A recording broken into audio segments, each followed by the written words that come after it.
This is the Misty Winston Show on today's News Talk Radio, TNT. And we're back. You are listening to TNT Radio. I'm Misty Winston, and we are headed into our final hour for today's show. Joining us is my good friend and host of the show, Extra Bola, which is part of the Independent News Network, or INN. We talked to Indy earlier this week, last week. I don't remember. My days blur together. Anyway, it's Uncle Warren. Hey, friend. Thanks for being here. Hello. You know what? Hi. I shaved for this, and then I realized, it's radio. So, Can I just tell you how fabulous it is to not have to be camera ready? It's so good. So good. Yeah, it's lovely. You don't want to know what it looks like on this end. I was tempted to turn on the camera, but no, we're not going to do that.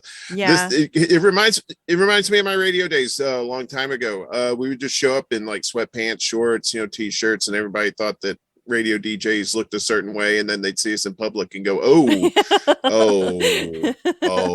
yeah, disappointment. Yeah. I get that. No, I'm currently in yoga pants and a workout tank top. My hair's pulled back. I got no makeup on, and it's the most glorious thing ever. I love it so much. I love it so much. I do. I love it so much. Okay, so yeah, speaking of, you used to be. Go ahead. Oh, I was going to say, you're a nice looking person, though. See, I have the literal face for radio. So that's what Indy said. Indy said right. that he has a face for radio. Yeah, he never shows up on camera. He's very attractive, too. He's just being very modest. So.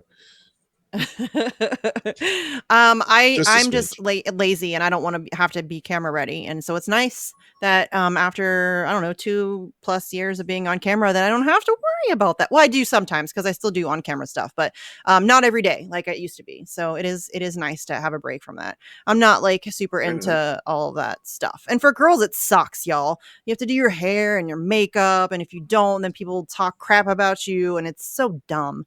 It's really dumb. I hate it. Girl, tell me about it, right? They're the haters are going to hate, and like that, like that little promo before this came on, they're just jelly. They're just jelly.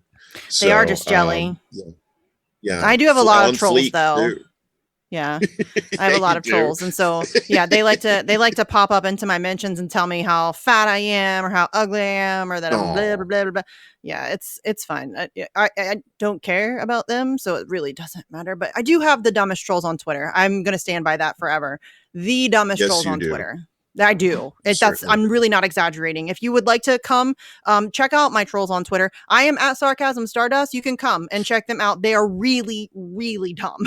It's embarrassing. I deserve better. Yeah, they are. I really do. You do. Okay. So I was going to ask you, because you just mentioned that you were in radio, and now I am currently in radio.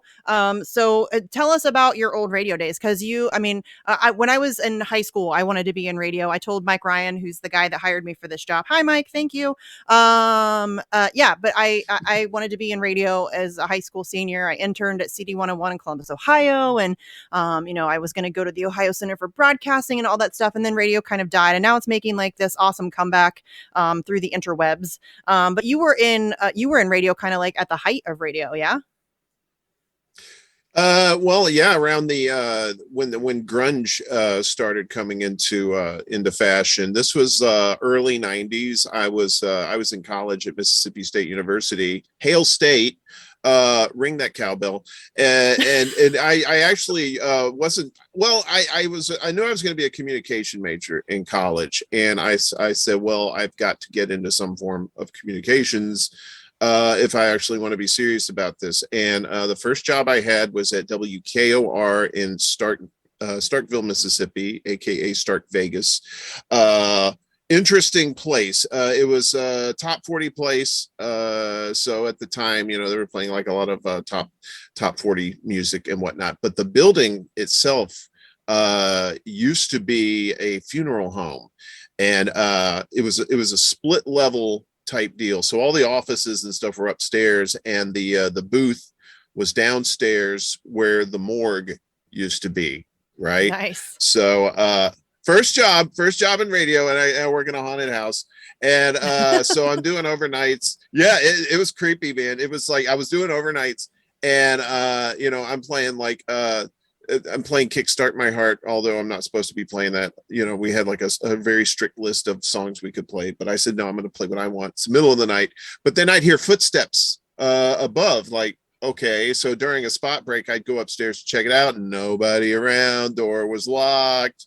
Spooky, spooky, spooky. But then I got my dream job right after that.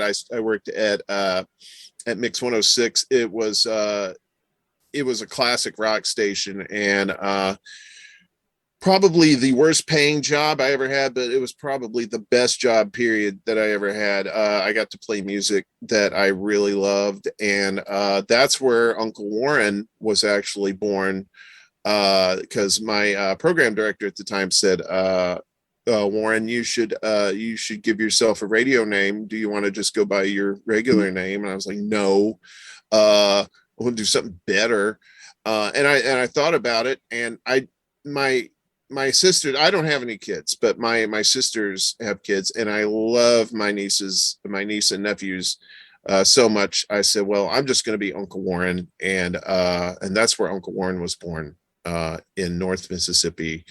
And it was a great job, so much fun, and I did that for a few years, and then I ended up going into local TV as a news producer, videographer, that sort of thing. Yeah, I think Uncle Warren fits you very well. You know what I mean? Like, I think it suits your personality. You do kind of feel like everybody's crazy uncle, you know? And you can get away with it too, right? Like, yeah, I don't have any kids. Social services ain't coming to, get my kids. Yeah. There's a reason I don't have kids, for a reason, but I swear I do love being an uncle. And I did help my middle sister. She got divorced early on, and the kids needed, kind of like some sort of role model. And since we couldn't find one, I stepped in, and I tried to give them advice that their dad was just kind of like never in the picture, that sort of thing. Right. And I really did embrace that role, and I take it very seriously. And anytime now those guys have kids of their own, so they're just trying to make me feel like really, really, really old. Thanks, guys. Appreciate that. If the gray hair wasn't enough, Yeah, I know, getting it old does. thing sucks. It does. It's not a lot of fun, you guys. Not good. Yeah, like I've been going to the gym. I've been going to the gym recently, and I very quickly realized that I'm not 20 anymore. And when I injure myself, it takes a lot longer to heal. It's really unfair. If only I could be like the rich people and start like injecting myself with the blood of teenagers. Oh, well, you're not doing that already. Hey, I know a guy. We'll hook you up. So the black market of teenage blood. I don't think I could say that on the interweb airwaves without a lawyer present. So well, okay, don't get me in trouble. I've already been pushing some boundaries. I don't want to go to the pokey either, lady. I feel you. All right. Well, yeah. I'm not meant for jail. I tell you though, you hear like the old timers talk about, they have like an elbow or a knee or something. They know it's going to rain like 3 days in advance or something. Yeah. Like that. I got one of those knees. I've had one of those knees since I was 15. I've had. Well, you're big into sports though. Yeah. Dude, the laundry list of sports injuries I could rattle off right now is impressive. I have a multitude of crazy injuries that that's what happens when you play sports and you play hard, though. You get injured and you pay for it later in life. You know what I'm saying? It's definitely true. Definitely. It's definitely true. Yeah. It's unfortunate. I used to play basketball was my thing. I love playing basketball, and I would play like during the summer. I would just play almost from sun up to sundown.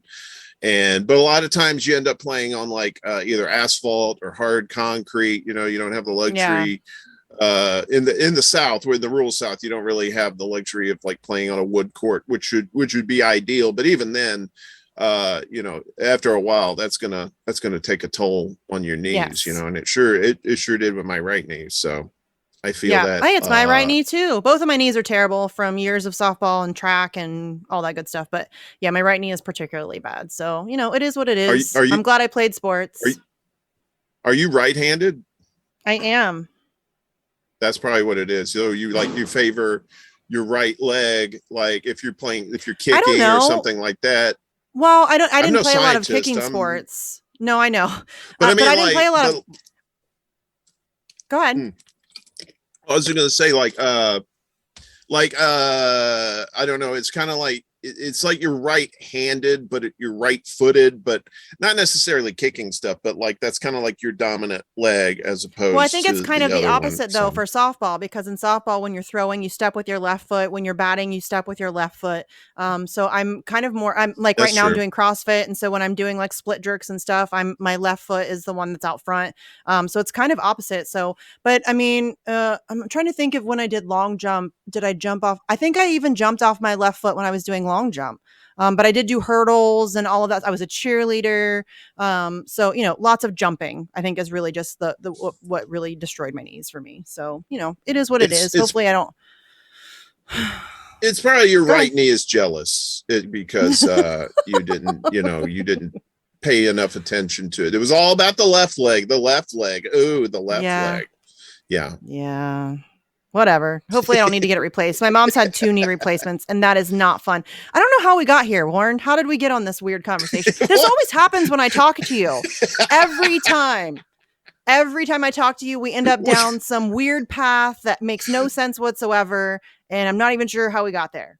Every time You followed into my trap, my web. I know. Of this happens with Nico too. Do you have ADHD? Oh yeah, do you? Definitely. Okay.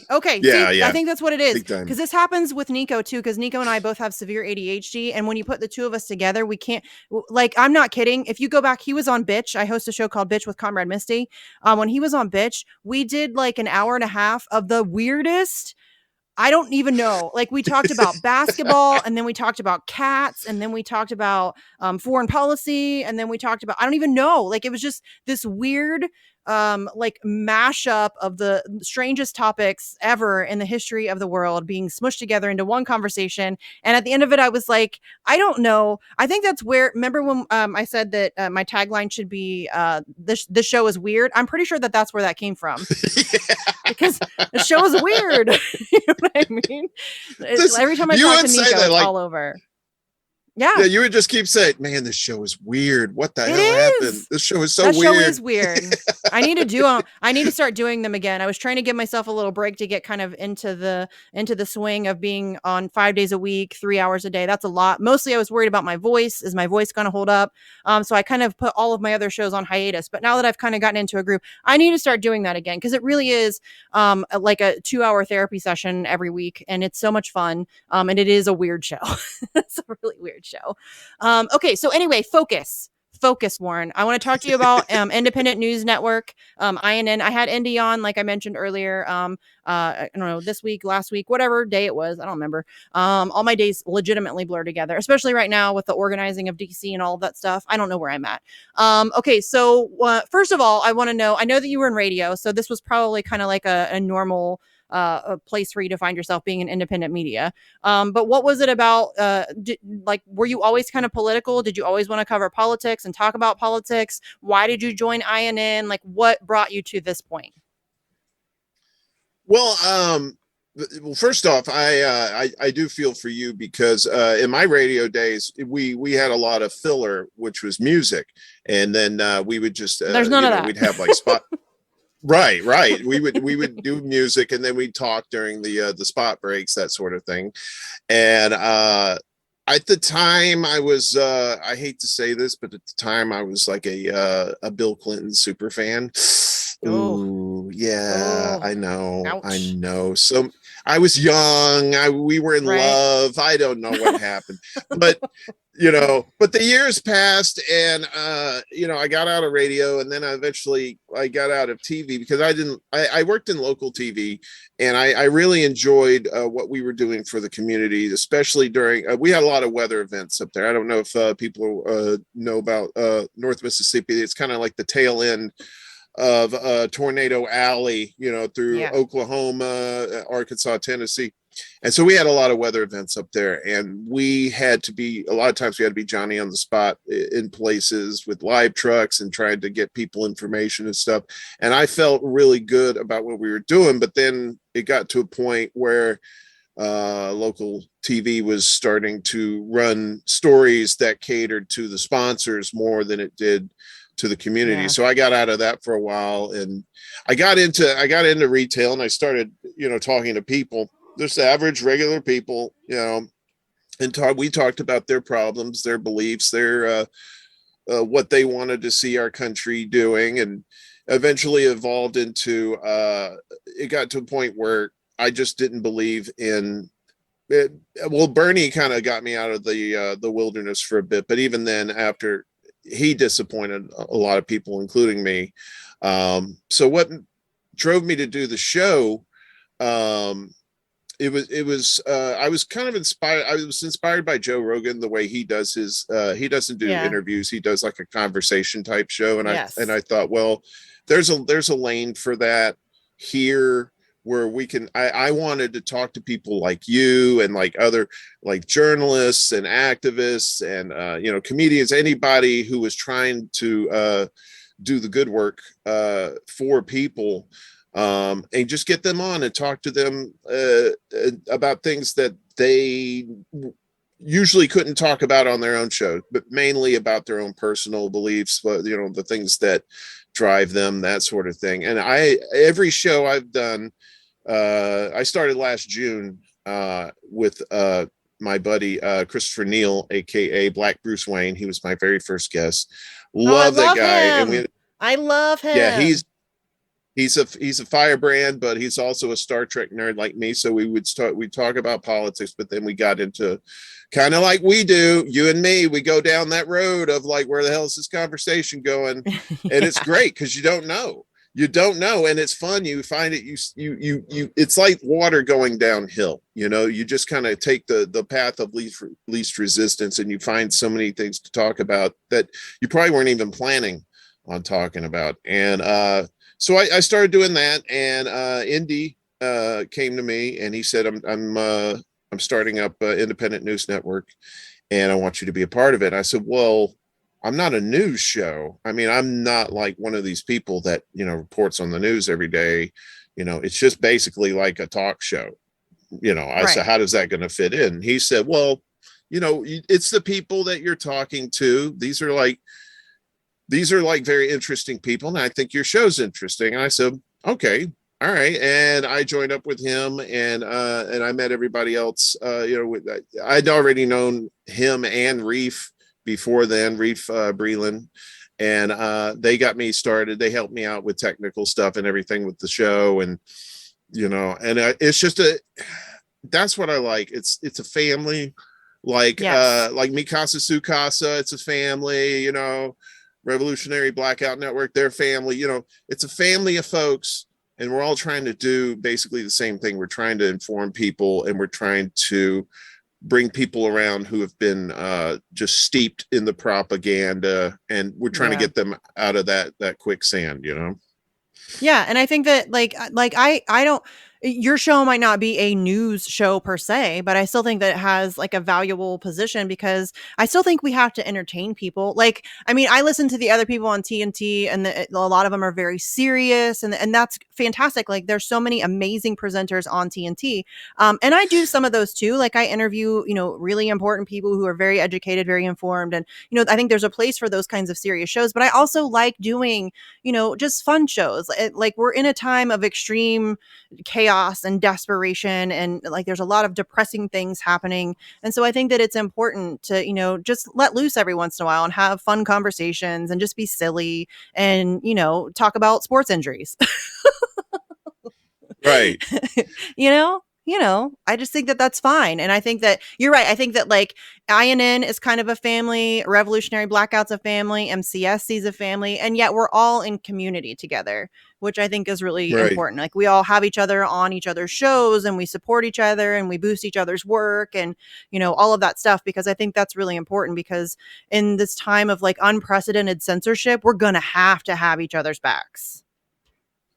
Right. and we have to be on as many platforms as we can get on.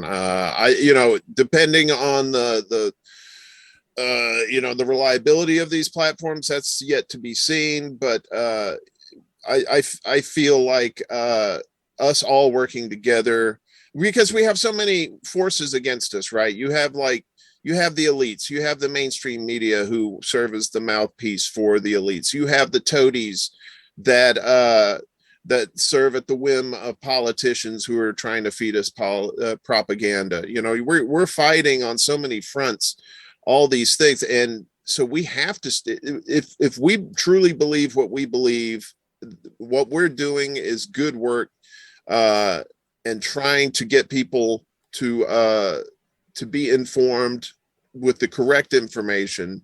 We have to stick together. We have to work together, and we have to do these things. Otherwise, we're just going to fall apart, and then, the propaganda is going to win out. Yes.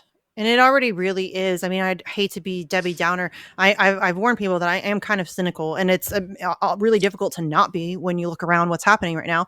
But the propaganda is just, I mean, y'all, it took them like 36 hours to turn a significant portion of the population into bloodthirsty warmongers. I mean, it just took like 36 hours. Yeah. And then everybody was calling for a no-fly zone. We have literal no-fly zone rallies happening in the United States of America. Pro-war rallies. That's essentially what that is. Pro-World War III. Like, everybody's cheering for that. It's weird. It's very unfortunate, but again, it speaks to the just the sophistication of the propaganda game in this country. It's unmatched. Nothing rivals it. I mean, I don't care what anybody says about North Korea or Russia or China and their propaganda. They don't have nothing on what's going down here. And it's what makes it so sophisticated is that it's very covert. It's not in your face. People don't even understand that they're being propagandized. They feel like they're being informed. I mean, the average American citizen goes home and watches MSNBC or Fox News or whatever, and they think that they're getting informed about what's happening in the country and the world. And it couldn't be further from the truth.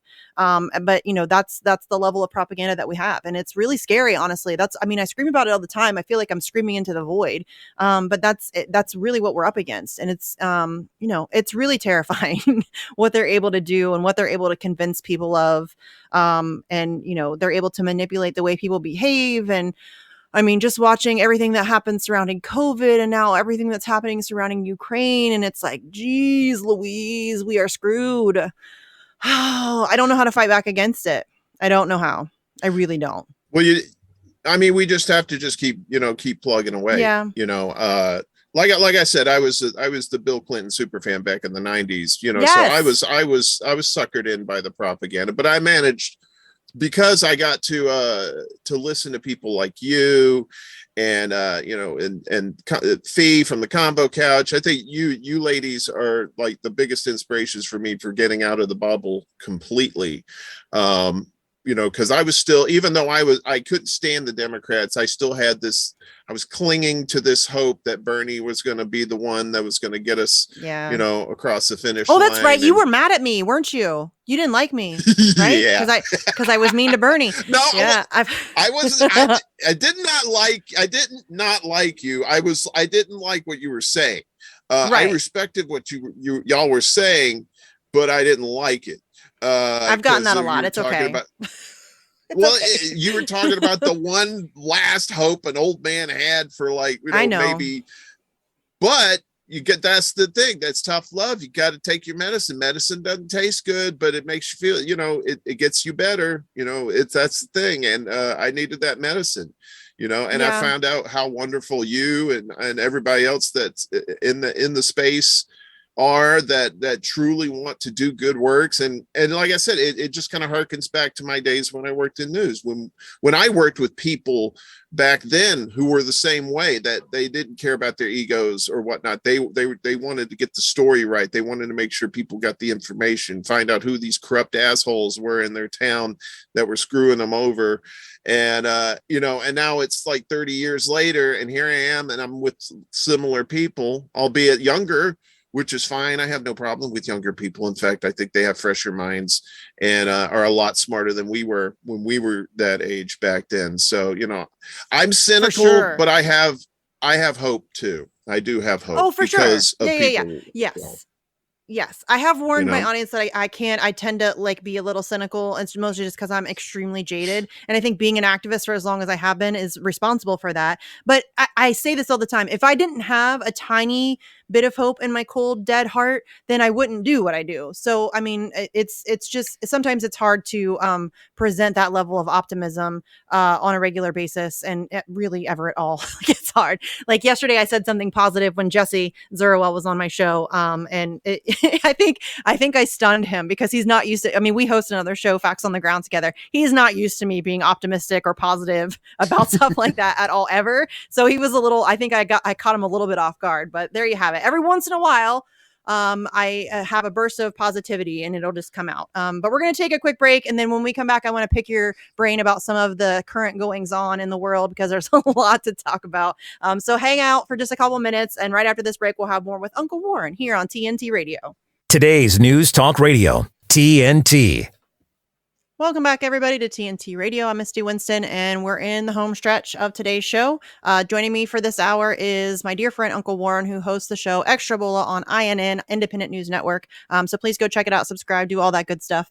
Okay, so before the break, I told you I wanted to pick your brain about some of the stuff that's going on in the world today. And there's really no shortage of things that we could talk about. But I know that you're probably going to have a hilarious take on Chris Rock and Will Smith. And I've been trying to kind of avoid talking about it because it's...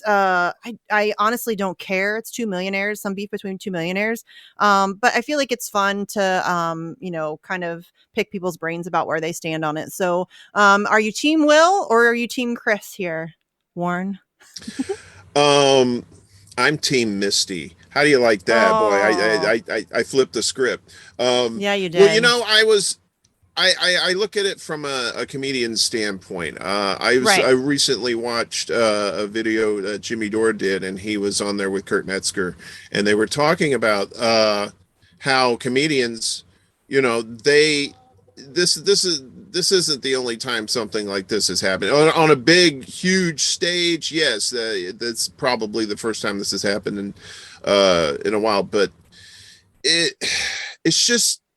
If you're two grown men, right? Yeah. And you can't, or supposedly, allegedly, right. Two grown men, and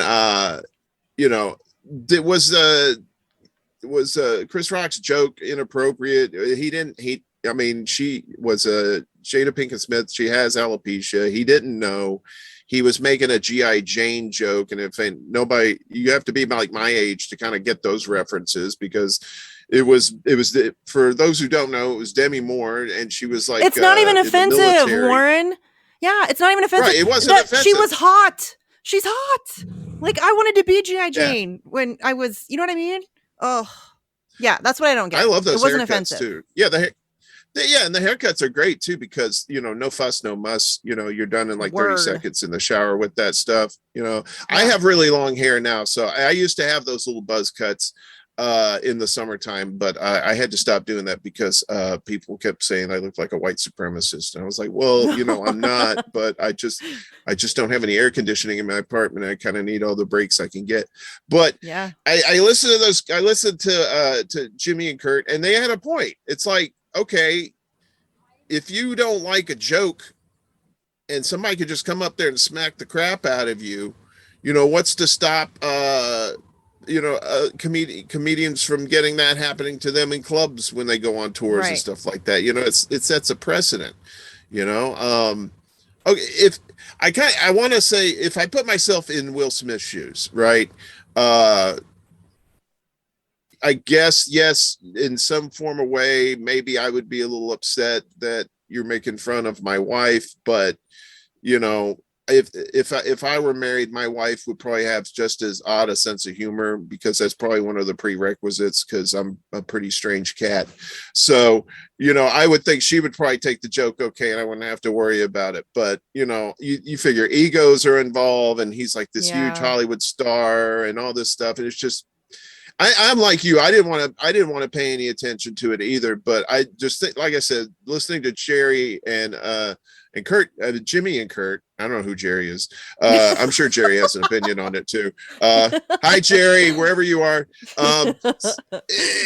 But that's something to worry about in this day and age. He was Yes. Jimmy was showing these tweets of people like, yes, you know, that he deserved it, you know, that and just like how people's brains got broke with Trump and Russia Gate, and then COVID broke people's brains, and now Russia, Ukraine's breaking brains. People's brains are like, they're not Yes. shattered, they're like powdered at this point. And stuff like this, they see stuff like this and they're like, oh, this must be okay. Because Will Smith was allowed to do that. I mean, granted, we got to see whether I think the Oscar committee said something about they're going to look into it, and like, you know, if they're going to boot him out of the academy or whatnot. But who even cares at this point? Right. You know what I mean? Like he still gets to keep they're his trying Oscar. to claim now. Yeah, they're trying to claim now that they asked him to leave following what happened and he refused. Okay. Really? He can just refuse and you just don't do anything about it. And then not only do you not do anything about it, you allow him to come up on stage and accept an award and give a speech to a standing ovation. Like, that's just weird. Like, who's the boss here? Is it you or is it Will Smith? And very clearly it's Will Smith. And you're right, though. That's, right. I think, because I've been flip-flopping, honestly, since this happened, I've been flip-flopping back and forth. Like, you know, at first, my first thing was like, I just do not care. I don't care. Like, I haven't watched the Oscars since I was like 12. I don't care about Hollywood. Mm-hmm. I just do not, I don't pay attention to that stuff, generally speaking. But then, like, as I started, it's impossible to avoid. It's what everybody's talking about.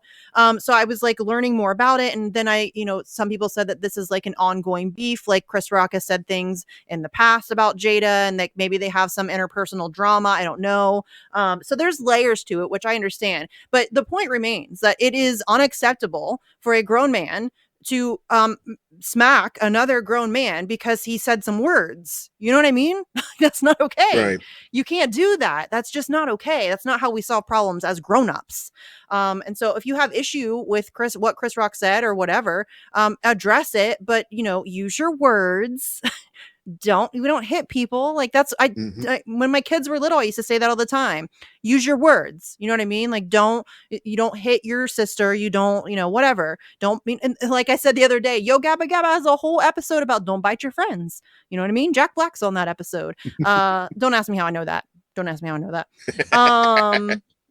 My kid is obsessed with Yo Gabba Gabba. So my kid's autistic, and she she is still kind of drawn to like younger focused shows and stuff, and she's obsessed with Yo Gabba Gabba. I think I have seen every Yo Gabba Gabba episode like 148 times. So that's how I know that Jack Black is on that episode. But that's what I mean, though. It's like, what example is that setting? And whether Will Smith is comfortable with it or is whatever, if you are in that kind of a position, if you have that level of celebrity, then you have a responsibility as somebody, unfortunately, in the society, you have a responsibility to conduct yourself as somewhat of a role model. And, that's not it, fam. That ain't it. You don't do that. And again, the joke was so mild, in my opinion. And now we could bring up the whole aspect, because I saw a lot of Black women saying that, I mean, Chris Rock did this whole documentary about Black women's hair. And so there's that other level. I can't speak to that. I'm white as hell. You know what I mean? So I can't get into that level of it at all. I can't. But it's, still, to me, it felt like a very mild joke. And again, what to me wasn't offensive. Jada Pinkett Smith is hot. I mean, she's hot. Yeah. And Demi Moore in that movie was hot. And so to me, it didn't seem that offensive. But again, there are like a multitude of layers there that we're never really going to understand all of it, because there's probably some interpersonal beef that they've had going back years or whatever. Who knows? But it doesn't negate the fact that you cannot just go up on stage and smack a man because you don't like the words that he said. That's silly. That's not how we do things, or that shouldn't be how we do things, this is another thing I was thinking about too, and this kind of piqued my interest too, the conspiracy theory angle. Have you heard about this? Yes. So I mentioned this yesterday with Krish, because I didn't know. I had just heard it. Okay. And I'm like, have you heard this? Because I just heard. Are you talking about the Pfizer stuff? Right. Yeah. Yeah. So that's creepy. So Pfizer sponsored the Oscars, or was one of the sponsors. And apparently they have a new alopecia drug coming out. And Yeah. you couple that with the fact that the Oscars, the ratings for the Oscars have been going down, down, down every year. Nobody cares, like you said, nobody cares about the Oscars really anymore, except people in Right. Hollywood. And so the smack heard around the world, wakes everybody up. They start focusing on that, and then they start talking about Jada Pinkett Smith, and then they talk about, you know, her condition, the alopecia, and you know, like you know, Steve Poikonen says, you know, wait about 6 to 12 months, the conspiracy turns into theory, turns into fact, you know, Yeah. and they might as well just start calling them, you know, spoiler alerts, right? So, Yeah. I don't know. I mean, I put it maybe nothing sounds past them. I right, put nothing past exactly. them. Nothing. It doesn't sound too far fetched, but No, at the same time, it sounds plausible in this day and age. You know, maybe for 10, 20 sure. years ago, probably not, but you know, today, I mean, nothing is off the table. the only thing that I question with that is, I don't know that Will Smith would be willing to jeopardize his career for Pfizer Right. unless there's some kind of payoff for him. Because I mean, he is kind of a narcissist and he does have a very elevated He ego. And I does. don't know that he would be willing to jeopardize himself and put himself in a position where he could lose celebrity status and, you know, potential jobs in the future. And, you know, because I think he was kind of universally liked before, I think, for most people. I mean, for people who care about Hollywood, I don't care about, I don't like Will Smith. I don't like any of them. But Right. you know, I don't, that it just seems to me like I'm not sure he would be on board for all of that. But I could be wrong. I mean, listen, I don't put anything past them. It is very fishy that, you know, Pfizer sponsors this event and then, you know, all of a sudden everybody's talking about alopecia, which I don't think the average American citizen, I don't even think knew what alopecia was last week. You know what I'm No. saying? So it is a little suspect, and I definitely, you know, I don't think it's too tinfoil hatty to question that for sure and to investigate into that further, because it's definitely, again, these people are crazy. They'll do anything. They will do anything. I don't put anything past them ever. So I don't know. I don't, It's very I think interesting though. the only thing that I could see him actually agreeing to do it is if he knew in advance that he was going to win the Oscar that night. If he didn't But then know in but it advance, kind of puts a black mark, don't you think? Because he wins this Oscar, well, and now the only thing anybody's talking about is the smack heard around the world, and not the fact that he won an Oscar. You know what I mean? So but it kind of puts like a blemish. look at the cheerleaders on social media though that are like singing his praises, like, yeah, I would have done that shit too, you know, that kind of thing. Yeah.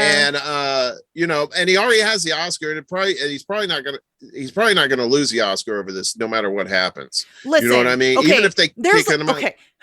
The call for him to get back his Oscar is infuriating to me because Harvey Weinstein has 81 Oscars, and you're going to tell me that Will Smith has to give his back for smacking somebody? I have Right. problems with that. Roman Polanski has an Oscar. Really? Really? We're going to take Will Smith's Yeah. Oscar away from him while Harvey Weinstein and Roman Polanski get to keep theirs? That's ridiculous. If we're going to make Will Right. Smith give his back, then I want Harvey Weinstein's. And that's the thing. I don't think they would. They No. wouldn't even attempt to do that because of, like, you know, Harvey Weinstein and Polanski and these other cats have gotten away with shit over the years. You know, so he gets to keep the Oscar. He gets to smack, you know, Chris Rock, who may or may not have been in on it. And that part, I'm not sure. I kind of looked at the video. It didn't look like he hit him. It kind of looked like he maybe hit his coat right next to the microphone, so it made that poof noise like that. Because that didn't sound like a face smack. That sounded like he hit his suit. But then again, you know, I do have a tinfoil hat. It's very nice. I have a nice little red bow on it too for the holidays. It's very nice, very fashionable. Oh, I'm totally going to make you a tinfoil hat, by the way. It's going to happen. Really? Happen. Oh, Yes. I do love hats. I do. I do I love want hats too. hats. We should all get tinfoil hats. We can wear them. It'll be fun. I'm really excited because we're going to DC next month. I keep saying next month. I need to stop that because tomorrow it is next month. But we're going to DC on Right. April 11th for Julian Assange. And you know how my trolls, they like to just make stuff up. And so the big thing now is that, so we obviously crowdfunded for, to be able to pull off this event because unfortunately activism is really ridiculously expensive. So we crowdfunded to raise money for this event. And so the big thing since we started doing that is that I crowdfunded my vacation to Washington, D.C. So I think we're gonna like set up a beach scene and stuff, and we're gonna all pretend like we're on vacation in Washington D.C. And I'm really excited about it because I love all of the things that my trolls come up with. I love to lean into it. It just makes me giggle, like the Mindy Moneybags thing. You know, I love to lean into that. I mean, my Twitter handle is Comrade Misty is Putin's buddy. I mean, that comes from my trolls. So all of that stuff that they throw at me, I love to turn it on them. And I'm really excited that in DC I even have a shirt. I got a shirt that has like the little on off switch that you have on your phone, and it says vacation mode. And then the thing is turned to on, the little toggle thing is on. So I'm really excited about that. But I will make you a tinfoil hat. For sure. That's like a dad thing, though, to have like a shirt like that. Vacation 100%. mode on, off. Well, you know? I mean, I'm trying to lean into the typical touristy, going on vacation kind of thing. Right. So yeah, I definitely want to. And what makes me laugh is that so we're staying in like a really terrible neighborhood in like South DC, which is, we could get murdered. Who knows? It's like it's a decent Airbnb. It's like, it's okay. Like it looks okay on the inside, but it's in a shady neighborhood. It's the cheapest thing that we could find. And $0 of this money is going into my pocket. If you think that a trip to DC to hold actions outside the Department of Justice and the British Embassy is a vacation, then we have a different idea of what a vacation is. That's all I'm going to say. We have a totally different idea of what a vacation is. Well, 100%. That sounds like some Griswold action right there. Like you're going across country in the family truckster down to DC, playing Holiday Road. I was going to say, did you dip into those money bags? I like on Misty's show, you could see behind her, like on her right side, all these money bags with the cartoon dollar signs on there. Love that. That is so nice. Did you dip into your grifter fund? I could not resist. I haven't had to dip into my grifter fund yet. I mean, listen, Lord Putin is very generous, but I like to keep my rubles for myself. So yeah, I haven't had to dip into that yet. So I'll just keep crowdfunding and make other people pay for my vacation. It's fine. So the Mindy Moneybags thing. First of all, the Mindy thing comes from our friend Pasta, who is we call him Grandma Pasta because he's funny. And he always like messes up people's names and stuff. And so he has on a regular basis called me Mindy instead of Misty. So that's where the Mindy comes from. But then another thing that my trolls like to pretend is that somehow I'm super rich, which is funny. Makes me laugh.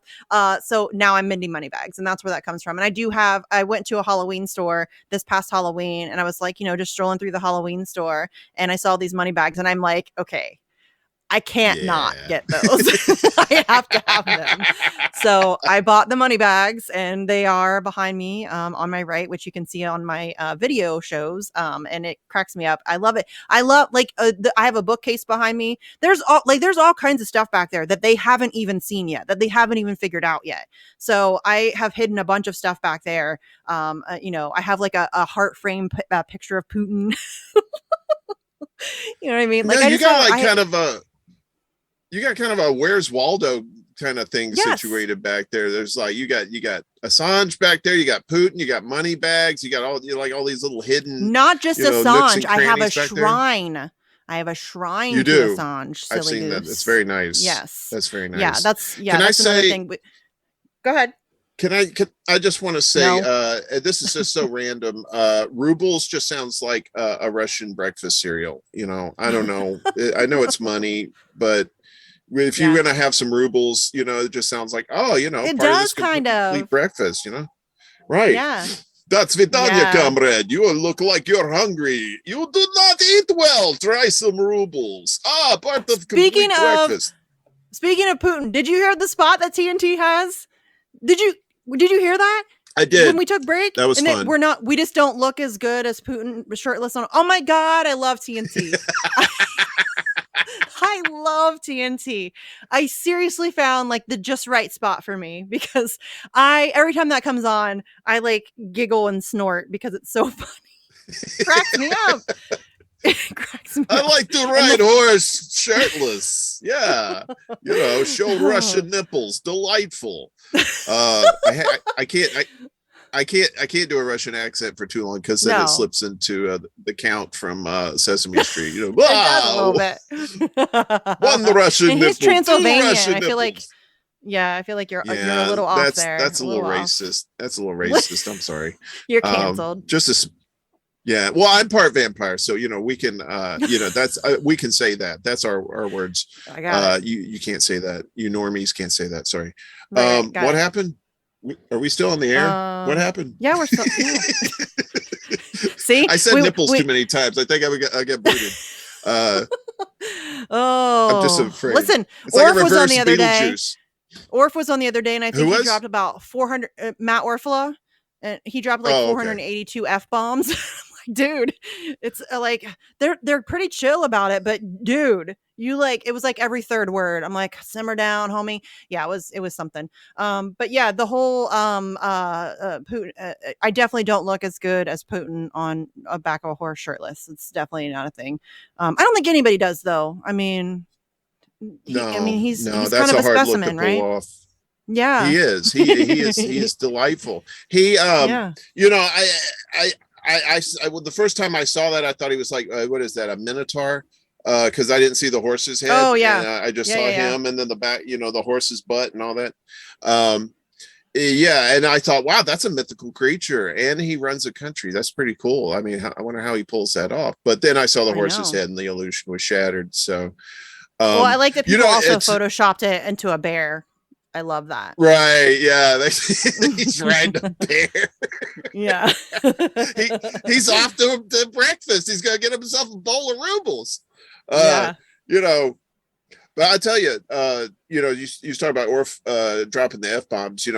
I went before the show today. I got it was weird. It was like, even though it's been like almost 30 years since I did radio, back then you don't curse on radio either. So, right. And on my show, Extra Bulla, which you can see on Thursday nights on YouTube and other platforms that you enjoy, plug. But I curse like a sailor on that show. But today it was like my brain just kind of switched to radio mode. And I was like, I haven't even wanted to say, I think I said, dude, you have said a couple of times. Yeah, and you said assholes and some other stuff, I think. Well, that's in the Bible. That's in the Bible, Mindy. Come on. Dude, we have precedent.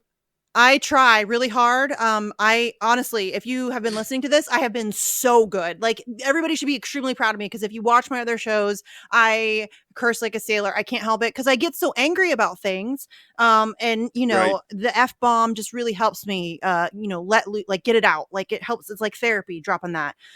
So yeah, it's been an adjustment trying to control my language, and I'm trying really hard. So, it is difficult though. And I was actually, Glory was on before you, and I had to DM her and be like, listen, they're pretty chill, but because she's somebody who's like Matt, like every third word is an F-bomb or something. And so I was like, you can do this, you got this, girl. And she's like, okay, I'm gonna be good. And she was really good. I'm really proud of you, Glory Jones. If you're listening, you did excellent. You did a really good job in handling your language, my friend. It's hard. Especially in our circles, like we're all activists and we all just like let it loose. So it's hard. Well, and they say too that people seem to be more truthful when they curse. That's and more I don't intelligent. know how scientific that is, and more intelligent. Yes, there have been a multitude of studies that people who cuss a lot are more intelligent. So that's my excuse. I don't trust people that. I don't trust people that don't curse, to be honest with you. I mean, I know people, they seem like very decent people, but they don't curse. And I'm always just side-eyeing them, just like, I don't know. I have to be careful around my kids because my child does have autism. And so she does a lot of echolalia, which is like repetition, like reciting things that she hears. So I have to be very mindful of that around her. And we've had the conversations about because I don't care. To me, they're just words. Like, it's just words. I don't know why it's such a big deal. Like, somebody ages ago decided that these words are bad and you can't say them. And it's dumb. It's very arbitrary. But I just don't want her to go to school, start cussing out our teachers. Right. So, we've had to have that conversation. And every once in a while I slip. I do try to be kind of careful around at least her. Like, my youngest is a little bit like, she hears it all the time, but my oldest, I at least have to, be careful about what I'm saying. Like, she watches Pinocchio a lot. And, of course they talk about the jackass. And so she'll go to school and be like, you're a jackass. And I'm like, great. I'm going to get a call from the principal. So, it's a whole thing. It's a whole thing. Okay. So I realized that you, I'm going to tell her to say that. No, I'm not. That's terrible. I'm not going to do that. Okay. Being a mom is hard when you're me because you know what I mean? Like, it's constantly like an inner battle of be saying what I want to say and then knowing the right, like the thing you should do as a mother. And it's a whole thing. Oh goodness. Okay. See, how did we end up here? Well, so weird. I was just going to say, you just don't want the teachers to think the kid's mom is Sam Kinison, like coming to school, right? And she's doing a whole bit that's just CPS at my door. You know what I mean? Right. I don't want boom, that. boom, boom, boom, boom. Sam, come on out. We know you're in there. Yeah. No, I don't want that. Okay, so we have like 3 minutes left, and I want to make sure you have time to plug all of your stuff, whatever you have coming up, all your new guests and everything. So tell everybody where they can find INN, where they can find your shows, whatever shows you have coming up, anything else you want to plug, go for it. So I am part of the Independent News Network, INN. You can find them at Get Indie, INDIE News on Twitter. The easiest way to find me, like all my links and stuff, I'm on Linktree. It's linktree.com/extrabulla. That's EXTRABULLA. Tonight, in about 2 hours, the founder of INN, Indy Left's going to be on Extra Bulla. So we're going to be, he's an old guy like me. So we're going to be talking Gen X stuff as well as like serious stuff like news aggregation, how we get share news articles and videos and stuff to try to get it to the masses. And recently I started a new show on Kerberos, for the artist formerly known as KRTD. With Jimmy Sunderland. It's 1 o'clock Eastern on Wednesdays on YouTube and various other platforms. We just do an hour of news. And once again, it's another outlet to try to help inform people. And that's the goal. We just want to inform people. Yeah. But like you say, we also need we need to take a break sometimes and entertain people too and laugh. Laughter is the best medicine. The really Reader's Digest was very correct when they said that. So true. And we do need to laugh. We do need to entertain people, which you're very good at doing. You always make me giggle, even though we get very sidetracked, but that's okay. I think it's necessary in these times to find some things to have fun and laugh about. So I appreciate you coming on the show. Everybody check out INN and Extra Bulla on the YouTubes and all the other platforms, wherever you can find it. We need to diversify and, get out there and find other content creators to support. Please support independent media. We need it now more than ever. And I will be back tomorrow at 3 p.m. Eastern with another amazing show. Hopefully, we'll see. I'm predicting, but we'll see. Hopefully, it'll be great. So join us tomorrow at 3 p.m. Eastern right here on TNT Radio. Have a good night, everybody.